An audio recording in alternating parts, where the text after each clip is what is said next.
నమస్తే, welcome to Indian Telugu analysis. నేను కొన్ని రోజుల నుంచి ఆంధ్రప్రదేశ్ రాజకీయాలు ఎటు నుంచి ఎటు టర్న్ అవుతున్నాయో కూడా మనందరికీ కూడా తెలుసు. ప్రత్యక్షంగా మీరు నేను అందరం కూడా చూస్తాం. సో ఆంధ్రప్రదేశ్ రాజకీయాలు అంటేనే దేశవ్యాప్తంగా కూడా కొంత హడలెత్తించే విధంగానే ఉన్నట్లు కూడా మనం చెప్పుకోవాలి. సో ఎందుకు అంటే సోషల్ మీడియా ప్రజెంట్ వాడని వారు ఉండరు అంటే కూడా అతిశయోక్తి కాదు.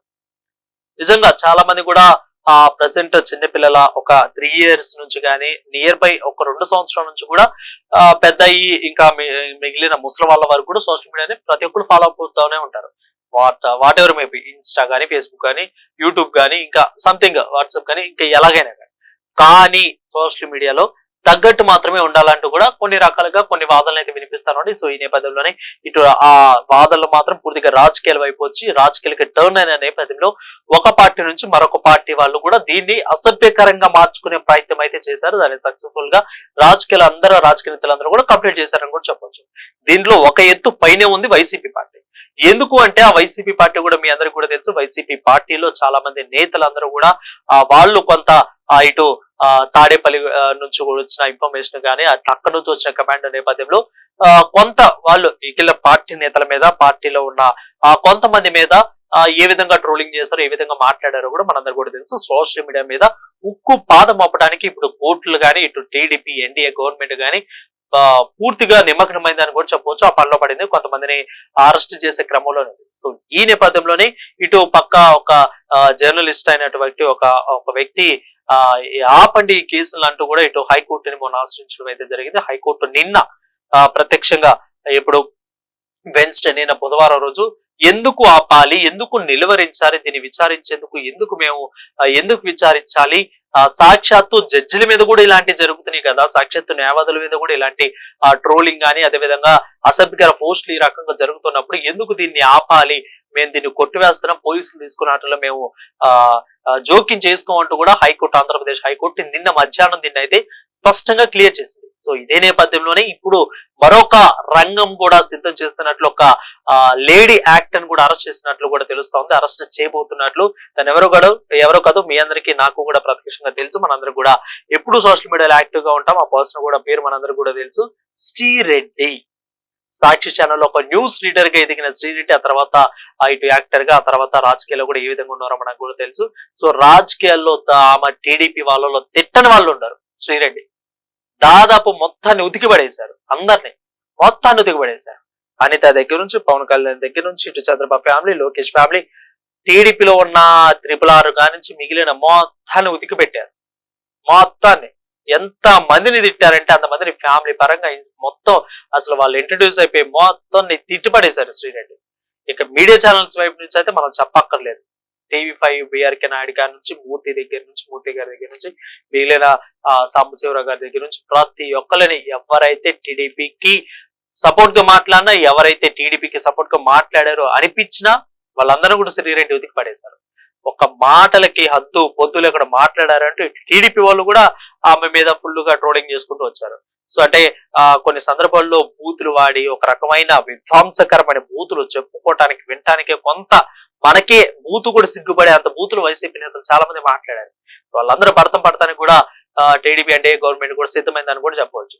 సో ఈ విధంగా గవర్నమెంట్ అంతా కూడా ఫుల్ యాక్టివ్నెస్ లో ఉంది. సో శ్రీరెడ్డి మీద కూడా మొన్నే అనకాపల్లి నిన్న మంగళవారం రోజున అనకాపల్లిలో కేసు పెట్టినట్లు కూడా మనందరూ కూడా తెలుస్తూ ఉంది. సో అనకాపల్లిలో కొరటాల రత్నకుమారి, ఎర్రంశెట్టి ఈశ్వరి, చెన్న సత్యవతి, కె వసంత వీళ్ళందరూ కూడా వెళ్లి టీడీపీ వాళ్ళందరూ కూడా ఖచ్చితంగా యాక్షన్ తీసుకోండి అంటూ కూడా శ్రీరెడ్డి మీద కేసు పెట్టారు. దీనికంటే ముందే అనకాపల్లిలో కేసు పెట్టక ముందు, కేసు ఫైర్ అవ్వక ముందే ఇటు పక్క శ్రీరెడ్డి వెళ్ళిపోయి సోషల్ మీడియా నన్ను క్షమించండి, టీడీపీ వాళ్ళకి నేను సారీ చెప్తున్నాను, నన్ను క్షమించండి, దయచేసి నన్ను క్షమించండి, నారా చంద్రబాబు నాయుడు గారు, అదేవిధంగా పవన్ కళ్యాణ్ నాయుడు గారు, అదేవిధంగా ఇక లోకేష్, అనిత మీద అయితే అసలు వంగలపూడి అనిత మీద అయితే ఆడామా అని చెప్పుకోవటానికి కూడా ఎంత అసభ్యకరమైన మాటలు అంటే అనిత మీద నిజంగా టీడీపీ పార్టీలు ఎవరి మీద అంత ట్రోలింగ్ వచ్చినా రాలేదు కానీ వంగలపూడి అనిత హోమ్ మినిస్టర్ మీద శ్రీరెడ్డి అన్ని రకాల కామెంట్ చేశారు. వాళ్ళతో వీళ్ళ తెల్లో నువ్వు నీ భర్తను వదిలేసావు అని పర్సనల్ టాపిక్ లోకి వచ్చేసి రాజకీయాల గురించి మాట్లాడేసి వంగలపూడి అనే పేరుని తీసుకు ఇంకో రకంగా మార్చేసి ఈ రకంగా శ్రీరెడ్డి చేశారు. ఇప్పుడు శ్రీరెడ్డి మంగళపూడి అనితకి, చంద్రబాబు నాయుడుకి, నారా లోకేష్ కి, ఈ పక్క పవన్ కళ్యాణ్ గారికి, పవన్ కళ్యాణ్ గారి ఫ్యామిలీ గురించి అయితే సనాతన ధర్మం గురించి మాట్లాడినప్పుడు మరి సనాతన ధర్మంలో 3 పిల్లలు లేవుగా, మరి నువ్వెందుకు 3 పిల్లలు చేసుకున్నావంటూ ఈ రకంగా ఆ ఈ రకంగా మాట్లాడుతూ ఉండటం, ఆ తర్వాత నారా లోకేష్ ఎవరికి పుట్టారో అందరూ తెలుసు అంటాం. ఈ రకమైన మాటలన్నీ కూడా శ్రీరెడ్డి గారు నిజంగా చెప్పాలంటే నాకు కూడా ఒకలాంటి వస్తుంది కానీ అలాంటి రకమైన మాటలు మాట్లాడారు శ్రీరెడ్డి. ఇప్పుడు వచ్చేసి నన్ను క్షమించండి అంటూ కూడా దండం పెట్టి వంగి మరీ నమస్కారం చేసి నన్ను క్షమించండి, నాకు మీరే సపోర్ట్ గా ఉండండి, నారా లోకేష్ గారికి నేను లెటర్ రాస్తున్నాను క్షమించండి అంటూ కూడా ఈ విధంగా మాట్లాడటం అనేది కూడా ఒక రకంగా ఆశ్చర్యపరిచే విషయంగా చెప్పాలి. అంటే అంత రేంజ్ లో ఎదిగిన ఈ యొక్క పోసాని గాని, ఇటు పక్క చూసుకున్నట్లయితే శ్రీరెడ్డి గాని, ఇక ఒక రకంగా ఇంకో పేరు కూడా వినిపిస్తుంది, ఆర్జీవీ పేరు కూడా వినిపిస్తుంది. ఆర్జీవీ గాని ఈ రకంగా వీళ్ళంతా ఈ వ్యాఖ్యలు చేయటం అనేది కూడా టీడీపీ కూటమి నేతండి నారా లోకేష్ పుట్టు గురించి ఇంత జగుస్పాస్తమైన మాట అంటే పదాలు కూడా ఎవరికి పుట్టారో నారా లోకేష్ అంటూ మాట్లాడిన మాటలు వైసీపీ నేతలందరిలో ఇప్పుడు మొత్తాన్ని తిరగదిప్పుతున్నారు. వాళ్ళకు పెట్టకపోతే అంటే వాళ్ళ మీద మీరు ఎలాంటి యాక్షన్ తీసుకోకపోతే రేపు మీ మీద చేసినప్పుడు మీరు తీసుకోకపోతే మా మీద చేస్తే మీరేం పట్టించుకుంటారంటూ కూడా టీడీపీ కార్యకర్తలు అంటున్న నేపథ్యం ఖచ్చితంగా పట్టించుకోండి, ఇంకెప్పుడు మీరు మాట్లాడకుండా ఉంటారన్న నేపథ్యంలో చంద్రబాబు నాయుడు గారు మొన్న కూడా చెప్పారు, ఖచ్చితంగా చట్టం ప్రకారం మేము వెళ్తాము, చట్టం ప్రకారం మేము చూసుకుంటాం అంటూ కూడా చెప్పారు. సో ఈ నేపథ్యంలోనే ఇటు శ్రీరెడ్డిని కూడా త్వరలో అరెస్ట్ చేసే అవకాశాలు ఉన్నాయి అంటూ కూడా వార్తలు అయితే వస్తున్నాయి. దాంట్లో ఎంత వాటికి నిజం ఉందో అయితే తెలీదు. అనకాపల్లిలో అయితే వీళ్ళందరూ ఇందాక చెప్పిన పేర్లు సత్యవతి గాని, వసంత గాని, టీడీపీ అధ్యక్షురాలు, మహిళా ఉపాధ్యక్షురాలు వీళ్ళందరూ కూడా వెళ్ళి అక్కడ కేసు పెట్టారు. సో శ్రీరెడ్డి మీద ఖచ్చితంగా అరెస్ట్ అయ్యే అవకాశాలు ఎక్కువే ఉన్నాయంటూ కూడా వార్తలు వస్తున్నాయి. సో చూద్దాం దీని మీద. శ్రీరెడ్డి అయితే ఆల్రెడీ కూడా చెప్పుకుంది, నేనైతే సారీ చెప్తున్నాను, నన్ను క్షమించండి, నేను తాడేపల్లి నుంచి వచ్చిన ఇన్ఫర్మేషన్ ప్రకారమే నేను చేశాను, ఇదంతా కూడా నాతో తాడేపల్లి నుంచి కూడా రావటం వల్లే, లీక్స్ రావడం వల్లే నేను అదంతా చేశానంటూ కూడా శ్రీరెడ్డి చెప్పుకున్నారు. సో ఫైనల్ అయితే శ్రీరెడ్డి అయితే చెప్పుకోవడం జరిగింది.